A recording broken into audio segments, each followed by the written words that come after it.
Okay, so I'm going to actually start with Hafiz. Okay, tell us about your journey in volunteering. How have you managed to do what you do? Why did you get started? Hello. Yeah, I come from a sales background and training and events background. So all the time I've been meeting leaders of various organizations. So from team building to events to interactions. It was just a gradual journey, I should say. It was never a planned move. So as Mr. Venkat was saying that, all the time we're looking at a learning moment, a transformation moment, moment. So here it was about, how about bringing people through volunteering to bringing a change in habits. So that was the beginning, and I'm just 5 years into this, I should say, but we are blessed that we are able to engage so many volunteers in different sectors and different groups and associations. Okay, thank you. Divya, what's your story? Yeah. So, hello everyone. I represent this organization called Talent Quest for India. So, I started with Talent Quest for India in the year 2020. It was a COVID time, as you all know. I was in my college days. I had nothing to do in COVID time, seriously. So, I joined this organization. It was a phone mentoring opportunity. They said through phone calls, you can mentor a kid. I was surprised. What? Through phone call, you can mentor a kid. Is it even possible? And it was a 30-day program, and which changed my entire perspective on volunteering. I got to know I can make a difference in someone else's life. I got to know I can make a change. So I am in TQI for the past 4.5 years, and now I am working in Schneider Electric. That is my profession, but the volunteering is my passion. So I am not leaving both, I am doing it together. That's about a quick intro. Thank you. Deepak. I think you'll need the mic, they're recording it. So So good afternoon. So quickly, if we could have the couple of slides on the screen. In the meanwhile, as I said, I am 65 years young, and I found a purpose. I found a purpose personally. I'm telling you briefly before they put the slides. At 36, some event happened in my life. So that's the point.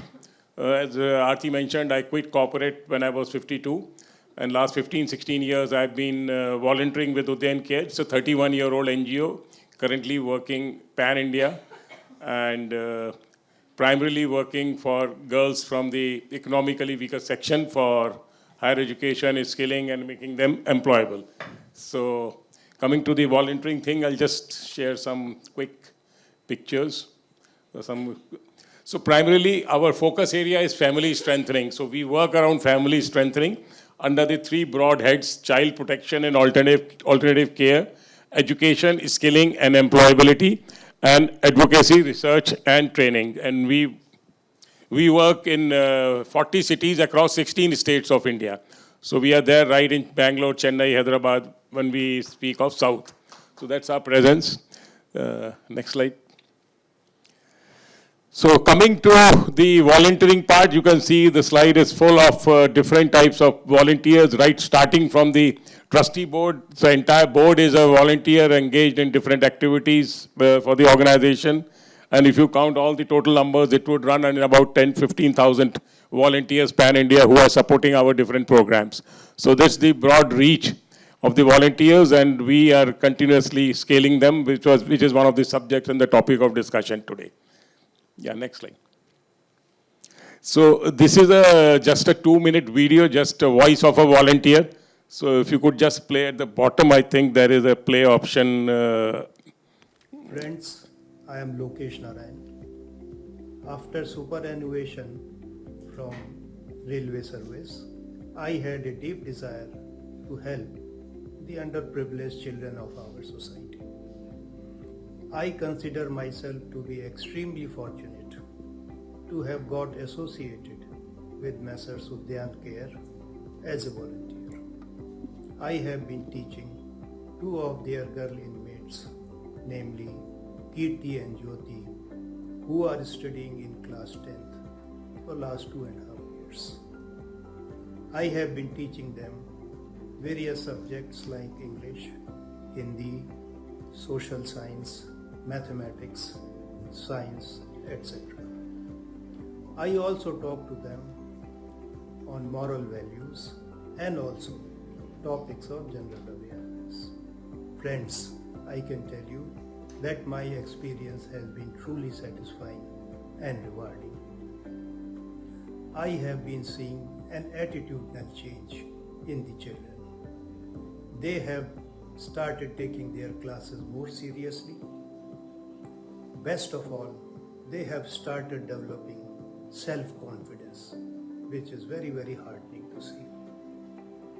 Let me tell you, these children also have the ability to compete with the other children, provided they are given due guidance, facilities, and of course the motivation. I would like to wish Messrs. Udyan Care all the success in their endeavor to help these underprivileged children. Thank you. So I thought I'd just share. Friends, Thank you. Yeah. So my first question really is, you're now working with 40,000 volunteers, and that's a cumulative number, I'm assuming, right? On day one, you would have had some number of volunteers who you reached out to and said, come, let's do this. It's a good thing, right? How did that scale? What was the journey of your enabling so many people to start with you? We do corporate volunteering as well as public volunteering. I'll talk about public volunteering. We started this international coastal cleanup.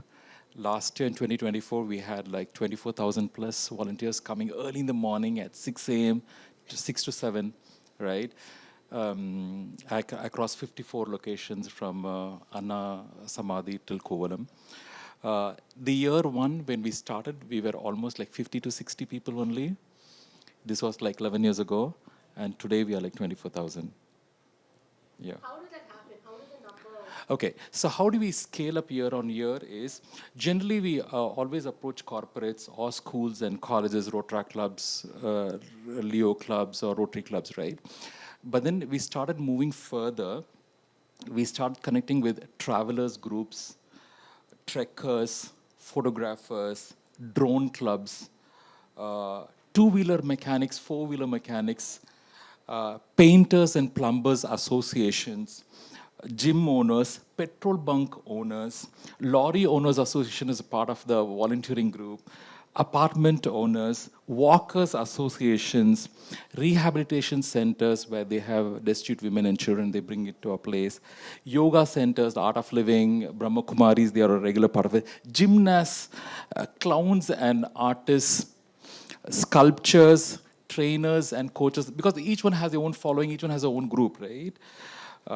Recently, what we had is, we found a new organization called Domestic Help Owners Association. Domestic Help Association.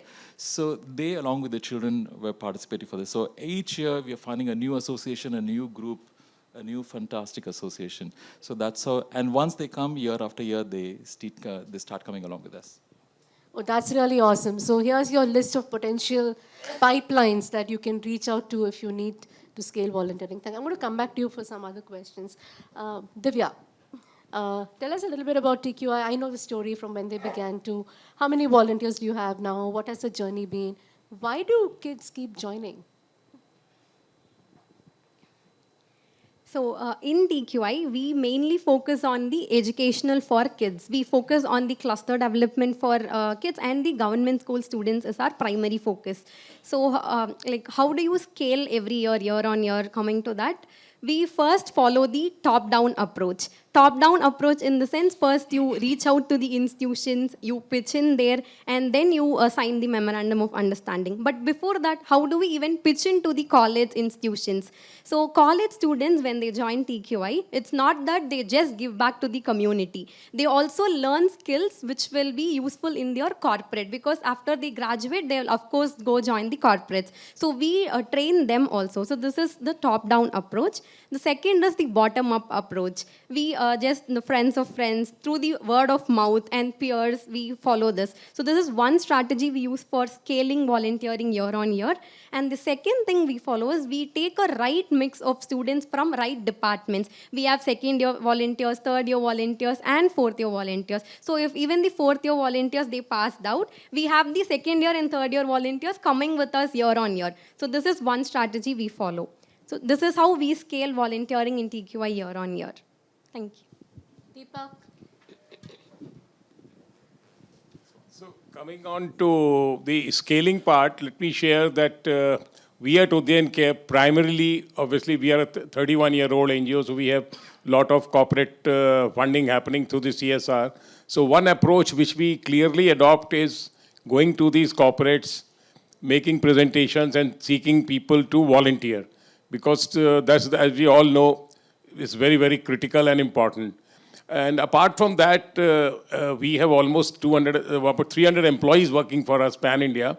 So we have a complete HR department, and under which we have a vertical which is only handling volunteers. So there is a process of boarding these volunteers, taking them through the induction program. So there's a complete process. There are manuals across, because we have several programs. And every program has a different volunteering structure, right? Because some programs may need volunteers for 6 months, 1 year, because we have programs which are there for 1 year. But there are programs like our higher education program, which I mentioned, running across different cities. We look for at least people to volunteer for 3 to 5 years. So that's the commitment level we normally seek, because they are handling girls from class 11th till they graduate under this program. And then we have programs like, let me share a quick about me. I started as a part-time volunteer in 2009, right, with Udyan Care only. And then slowly, anyway, it was my dream to give up corporate, and then I moved as a full-time volunteer. So there are opportunities for volunteers to grow also. So that's the path we show to these volunteers. Today, let me share, I started with a part-time volunteer in 2009, and in 2019, I was on the board as a trustee. And mine is not an exceptional case. There have been many people who have grown also. So that's another thing which we show to the people who want to volunteer with us. And coming back to, and obviously COVID has taught us a lot of things in terms of, we encourage online mentoring also, online volunteering also. So, and there are a lot of flexibility in terms of what the volunteer wants to support with. So we are very open and to all this. Thanks. Hafiz, I'm going to come back to you. So you've spoken about, I don't know, I think 35,000 different associations that one can reach out to. What has your experience been in sustaining the interest year on year? You did mention that they keep coming back. Why do they come back? What, have you been able to identify the reasons? All right. So, as I said earlier, hello? Yeah. So, people come back again not only for the experience, I think so they also have to learn something and then probably implement at their workplace. I learned that possibility can I implement at my workplace. I learned that creative way of structuring or the way they did it. So probably can I put it and implement at my workplace, right? So whenever we do this, it is never about our program. We just tell them that we are a catalyst and it's your program. So we don't want individuals at all. Answering individuals is like a pain, too much of headache. We better handle groups. It's easier. Instead of handling 100 people, I'm just answering one person. So when they attend our program, it is actually like a mini MBA of sorts, They become degree certification, something like that. So here, what we do is we give them all the resources. For example, I'll take the beach cleanup. We tell them that they are the leaders for that particular area. We ask them to bring a chief guest. For example, an auto driver, last time, he asked bring a chief guest. He said, I'll bring my talaivar. I'll bring my, local leader. I said, no, you have to bring an IPS officer. Traffic police, because you're all the time dealing with police. Bring in police. So, will they come if I call you? I should surely yes. So when we show them, call this person, call a friendly IPS officer, when they start to come in, they see power in themselves, right? So we tell them, okay, bring a photographer for yourself.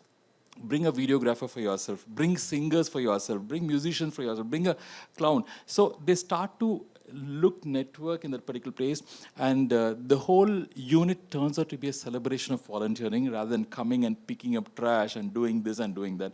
We want to celebrate volunteering. So each time they come, it's like color, music, grandeur, and fun. Lovely. I mean, volunteering is celebration. I'm ignoring that. Put it down. She's showing me a timekeeper. Divya, a lot of students I know volunteer to TQI when they are at SRM, but I also know many of them continue, like yourself, for example, right? How have you been able to ensure that a large percentage continues? I mean, do you do anything? Is it the experience? What is it? Okay, first thing, of course, is the passion. If you have passion to do something, you of course do it.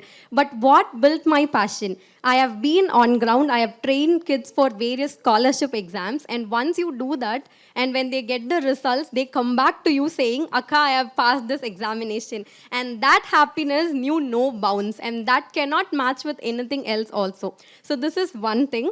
And my why of it, why I am being in TQI is crystal clear. Just because of this, I want to make a difference in someone else's life. So that is one reason.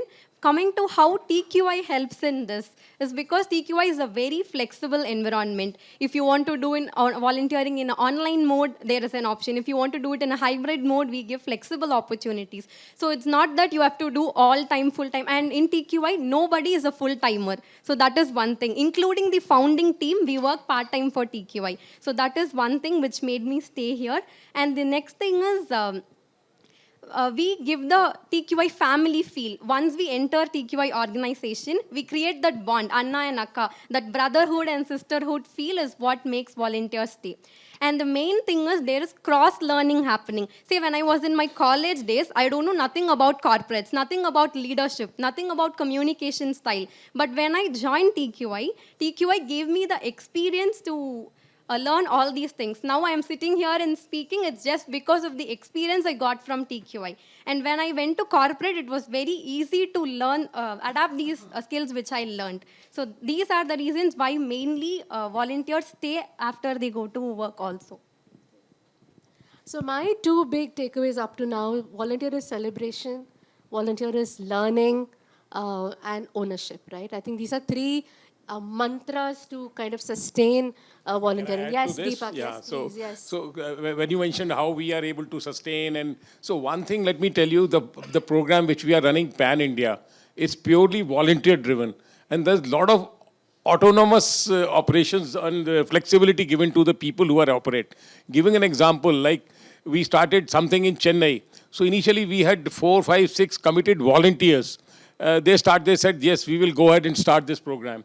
So the complete freedom is given. So we were running like small business centers. I will not call it business centers, but yes, but they are running purely on an autonomous mode where they are given flexibility to operate. Like Hafiz sir mentioned, you want to call someone for the chief guest. It's totally complete freedom is given to them to operate. So that is definitely one way of looking at it. And obviously we do a lot of reward and recognition for the volunteers. So that's another important thing which we keep on doing continuously for the volunteers. And as I said, flexibility is there. If someone wants to take a break, because many of our programs are having long-term volunteers.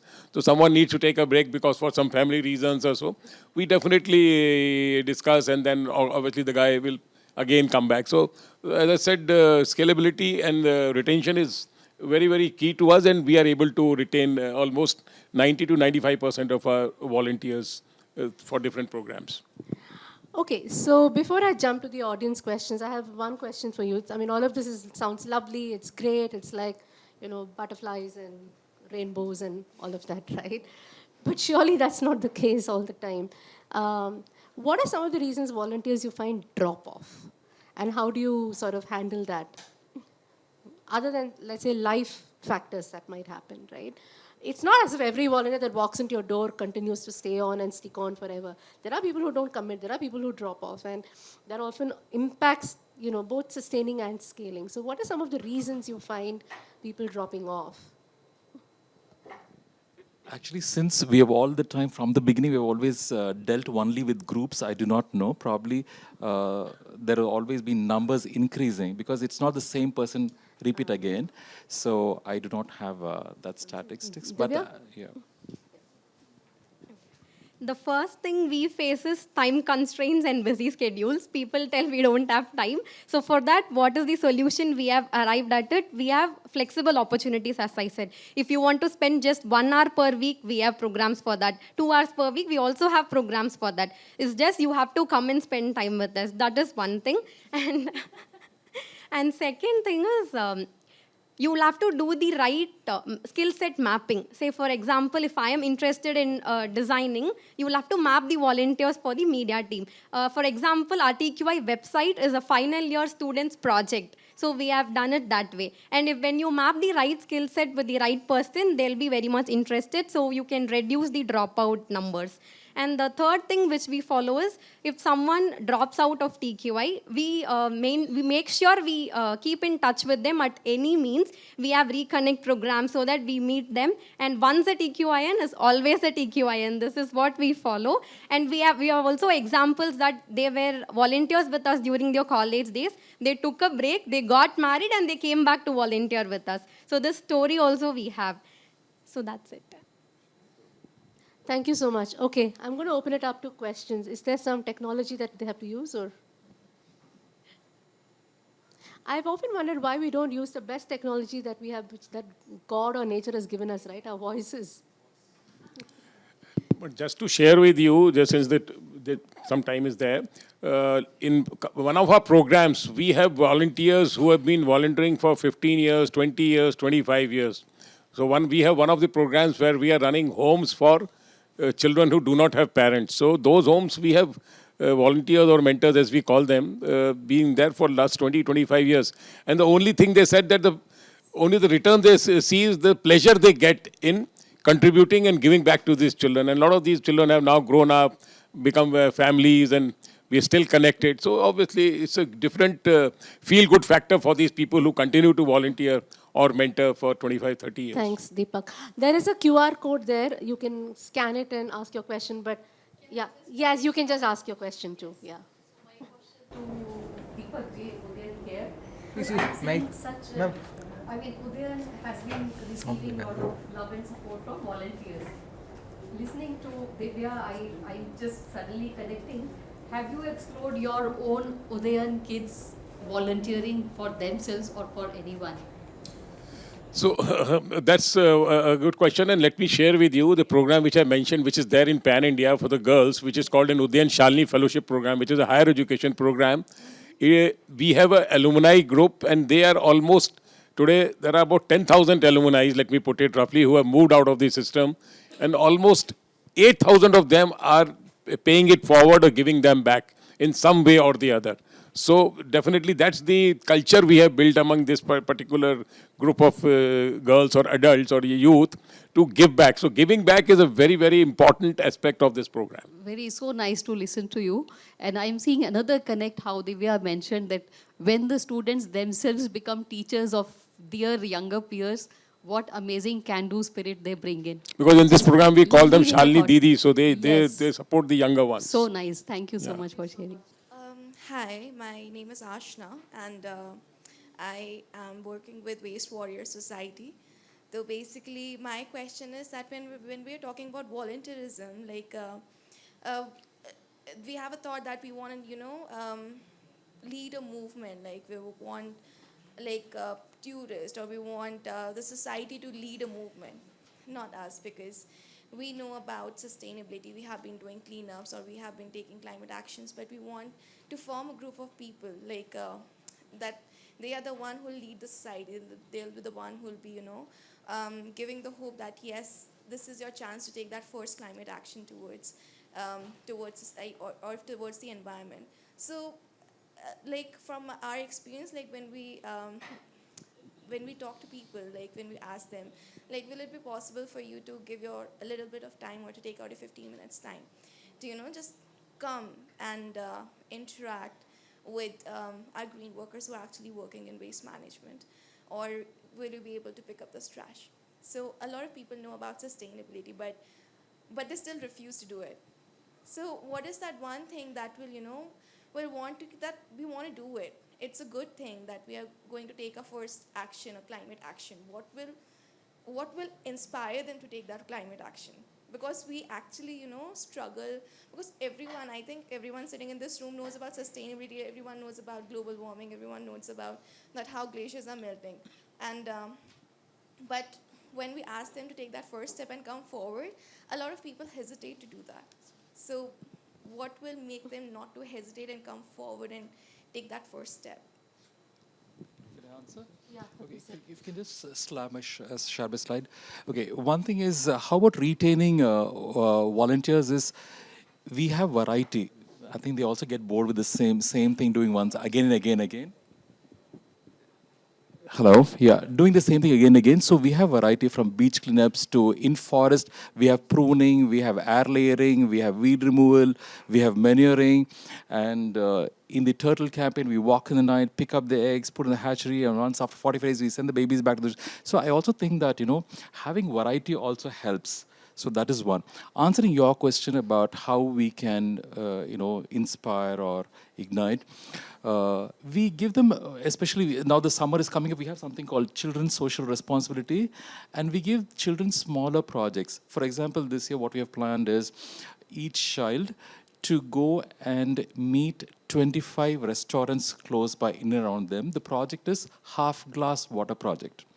They have to go to the restaurants and tell all the restaurant owners that from now onwards you will serve only half glass water. In case they want to repeat, I will repeat to you multiple times, 50 times, 100 times, whatever, but I will not full again. So once they agree to it, the children will give them a certificate along with their signature from in our certificate. The children also sign it, and then all the waiters in the restaurant take an oath that from today onwards we will serve only half glass water. So this becomes a small mini project, and once they accomplish this 25 restaurants, and they get the power, they get the energy, they get the confidence, and they feel so wow about themselves. And then they are ready to take on bigger projects and larger projects.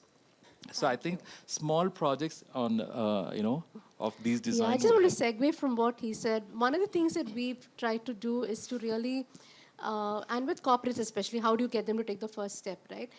Is to do an immersive experience and to essentially say, just come and see what this is all about. There's no expectation. If you go to somebody, in my experience, we go to them and say, glaciers are melting. I've had somebody who said, but I don't have a glacier, what do I care, right? Now, how is it going to affect me, right? But if it becomes an immersive experience where there is no expectation at the end of that day, right, then you're igniting that interest. And it's not a transactional thing. Come and pick up this thing, right? Why should I pick it up? Right? I mean, and to Habib's point, there will be multiple ways to bite-size it and break it into smaller things and then link it back to the larger cause. Simple thing like, we did one in Chennai where we said, will you just walk to the place? And you show the person the carbon footprint impact that they've had by simply walking 5 kilometers and the impact on their own health, right? And you're still talking about the environment then. Right? Yeah. Thank you. Okay, now I have to use technology. Yes, please. What is the motivation you give to volunteers to sustain them? I think that's been covered, but yeah, if anybody wants to add an additional point. Okay, we all know we do volunteering, but after that, do we reflect on that? We ask two questions to all our volunteers after each and every volunteering event. The first one is, what is your happy moment? Second thing, what have you learned from that event? So these two questions make the volunteers reflect on what they have done. So this is very important. So this is one factor which the volunteers will think, okay, I'm doing this thing, it is good, it is making a difference in someone else's life. So this will make them sustain. Just to add on. I also think, sorry, Habish, I also think that it's important to understand the motivation in the first place, right? Why did you say yes to this activity? And that can be very different for different people. For someone like me, it'll be to meet more people. It may not necessarily be the cause alone. And for somebody else, it could be something entirely different. It could be to learn a new skill. And if the volunteering activity hasn't matched that motivation, you're not going to be able to sustain it. I also think a constraint mapping is an important thing to do, right? So what is it that will prevent you from volunteering? And some of the realities of some volunteers cannot be changed. You may have a child to take care of. You may have somebody older at home to take care of. Multiple things, right? So can we curate on the basis of motivations and constraints? And then hopefully you'll filter out, the ideal set of factors that will motivate somebody to stay on. Yeah. So I have this story of Avyukt Bala. Right now he's in his fourth standard. So in 2021, we asked all the children to crowd fund for a small little group. So the objective was 1,500 rupees to get two footballs and give them to slum children for them to play. This was in 2021, and 2024 for the monsoon, he raised 3 lakhs in 3 days. Corporates don't sponsor us 3 lakh rupees for plantation of trees, okay? They say that we don't have budgets. Come on, you have thousands of people, you don't have 3 lakh rupees. This guy, in 15 days, he raised. Now, the motivation, what is the motivation is, when we present the project, he doesn't know who's the beneficiaries, who all this. But after that, we go and make him interact with them. So here, for the 3 lakh, for the schools, for the 2 balls, we interacted with the slum children. He had an interaction with them, stuff. Now we took them to the huts where all the water was leaking. They are the migrant laborers near Mahabalipuram. He went there and he interacted with them, and all the mothers and children and the parents were blessing him and thanking him. That's like a big high for the child, So do you think now he's going to stop? That's the biggest motivation. When the blessings come from others, when everyone are sharing the experience about how they were before and how they're going to sleep beautifully and sleep peacefully. Any other questions? Yes. I'm going to break the mix because all the ladies have been asking the questions. Yes. So I have to be the diversity. So You're making comments like only women ask. yeah, only women are. Curious. No, I have a mustache, so there's no way I can be a woman, not in this lifetime. So just to add to what Hafiz was mentioning, and just to kind of add to that particular point, is that volunteering sometimes we cannot just look at it in a silo, correct? So that doesn't mean that if somebody has come to say train individuals and then the person has gone away, that means that spirit of volunteerism has gone away. That we have to kind of look at how we have conducted that program so that the spirit stays. So that person may not. So has it led to the growth of empathy? Have they been able to understand that there are other fellow human beings, for that matter, or for that matter creatures and geography? Because that will lead to them being able to kind of assimilate a lot of stuff which is happening around them. They may not volunteer because not everybody will volunteer. Let's be very fair about that, because we heard statistics. The numbers are really pitted against us, correct? But again, even if we use every opportunity, every individual who comes our way, to be able to kind of showcase how this is making a big difference to a larger ilk of people, then in that case, because with the 18-year-olds and sub-18-year-olds, a lot of them get into post-graduation, and they move cities. But that does not mean that the spirit is gone, So that's my 2 points here. Okay, Ghazal? Yeah, sorry. So my question is related to sustainability, and I think we all aspire that whatever help we are giving to the sector or the communities will not be needed one day. So does it also apply to volunteering? When you design programs, do you also hope and aspire that we are able to solve a certain social problem using volunteering, but one day, the volunteer is not needed? So can we bring that larger change? How do you design a program like that? Well, I do not know whether we'll be able to totally do that. For example, in doing the same thing repeatedly again, we have every summer we have this setting up a sparrow sanctuary project. So all the schools, they buy 2 pair of shoes, one black and one white. So that means each child has got two boxes. So that has been converted into a sparrow home, and in that name of the school, we set up a sparrow sanctuary. So each school, one sanctuary, right? So year after year, so the earlier the boxes must have got wet or must have broken off or it must have pulled off. So again, they go to the same place and then place it back.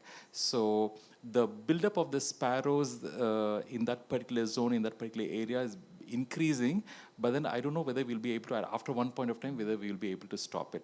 So while I say this, we also have this, on similar lines, we take all the old shoes, refurbish them, ask the children to paint the canvas shoes and then give it back again. So year after year, the numbers are only increasing. It is never, last year we gave 1,000, this year we have a request of like 3,000 pairs of shoes.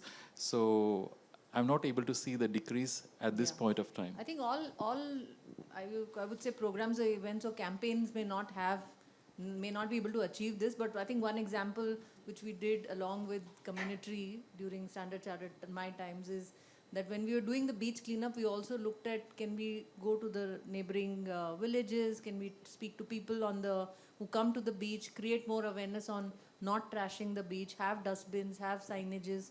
So it's not just volunteers who are coming to clean, but we are also trying to influence the ecosystem around it. So of course, not necessarily the trash comes from people who use the beach. It could be from the ocean itself.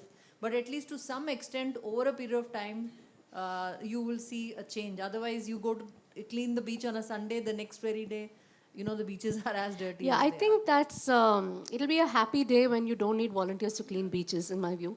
But we'll have to, convince corporates that you'll have to find some other way to do a photo op. Right? Because, and provided you're also able to demonstrate that the act of cleaning a beach is also influencing the volunteer. Right? And I think then it's good to keep doing it, honestly. If by doing that, I just change as a human being, then it's wonderful. Let's keep doing it. But yeah, there's a question at the back. Sorry, just to add Yes. one point, I think one of the things, like you said, the corporates have to be convinced about is that you have to invest money not just in getting the volunteer bread, breakfast, whatever, you need T-shirts. T-shirts and gloves, but also spend money on the other activities which is going True. to lead to sustainability. Absolutely. I think that's a role NGOs Yeah. have to play. I'll just Yes.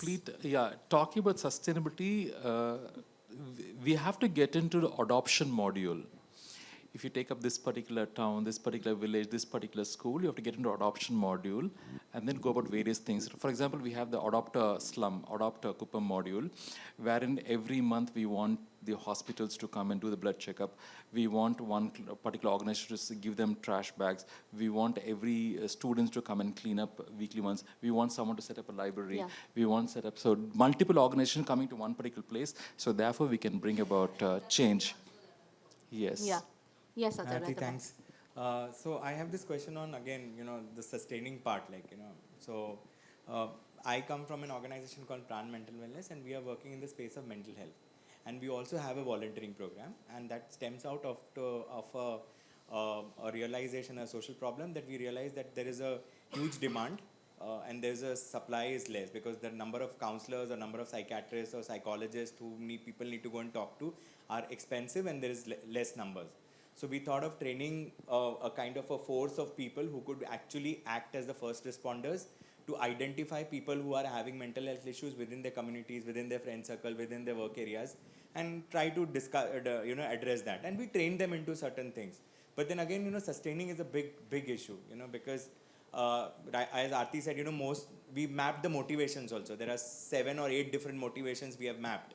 And majority of them actually are in their own search for a lot of things in their own life who join the mental health programs. We are not getting enough people who would be willingly talking about mental health to others and actually attracting people to then talk to them. So we are having it in a very difficult situation. We are not finding the exact sustainability point, in terms of, sustaining the enthusiasm of these volunteers. We have close to around 200 active volunteers right now at this particular moment. Pan-India. But it's very difficult, because mental health itself is a very different terrain. It's not like, I always say, it's not as easy as cleaning a beach or planting a tree. It's a very different terrain altogether. So what happens is, because there are tangible and intangible part, the tangible benefits outrightly one can see when you clean the beach or educate somebody. But mental health is somewhere intangible, the effects are not very soon. It doesn't reflect very soon. So I think we are finding it very different, So if you can just give us I think some problems are going to be more difficult to solve than some others are there. So I don't know if there's an easy answer to that, especially with mental health. But we can talk later. But if there's any ideas that you have. Well, a small thin, one of the threads of mental health about reducing anxiety and stress. So what we do is how many of you have heard about Zentangle? it's a beautiful therapy, right? It brings in focus and concentration and removes the distraction. It's a basic simple art form. By doing repeat of circles and lines, you create a wonderful image. So what we do is we do train the trainers program for organizations, corporates. For example, 25 trainers, 50. Anyone can do it in 1 hour's time. Anyone can learn it. Then what we do is we form two in a team, and they go to schools, and especially for the 10th children and 12th children, where they're under tremendous pressure of exams and expectation of parents, schools, teachers. So they teach them Zentangle art. So that's how we have been able to scale up and probably reduce their stress levels in a small little way. How does scaling look different for different sectors? What do you mean by sectors? The person asking the question. So, like for example, mental health, education, environment. So there are different sectors people are working on. So how does scaling look different? I think very similar to what you were saying, but yeah. So, given any of you, how does scaling look? So I think we took it up in the scaling session, but the scaling, like I can specifically talk about my organization where we are running at least 6 to 7 programs. And when it comes to scaling, yes, different programs have different requirements of volunteers. So as I initially mentioned, some programs will require a volunteer to be a mentor or a guide or a counselor for 6 months or 1 year. In some programs, it could be 3 to 5 years. So definitely, as Venkat also mentioned, we have a lot of old volunteers who try to get new volunteers. So it's not getting volunteers through the volunteers. So in our organization, that's happening a lot. So if I talk about my own personal experience, like I've been volunteering for 16 years, and during these last 16 years, I would have at least added, if I don't have the exact count, but at least I would have added at least 200 volunteers from different corporates and all those. Why so? Because I worked in corporate for 30 years myself. So I've got a good network of friends and ex-colleagues and all those people. So that's another way of looking at it. So my simple suggestion would be try to possibly catch hold, because I take some pride in that, catch hold of some corporate guys who can really be part of your volunteering system, because that can definitely multiply many times, which I have experienced and recognized also in the organization. So just sharing this experience of mine. They're going to be around at lunch, so you can certainly catch them and ask them more questions that you need to scan to share your feedback. Apparently, if you don't do that, you won't get lunch, is what I'm being told. So please do that. And yes, on behalf of VolCon, Bhumi, I volunteer. Thank you all so much for being a wonderful family. We've actually planted trees on your behalf, so 1 second. Divya.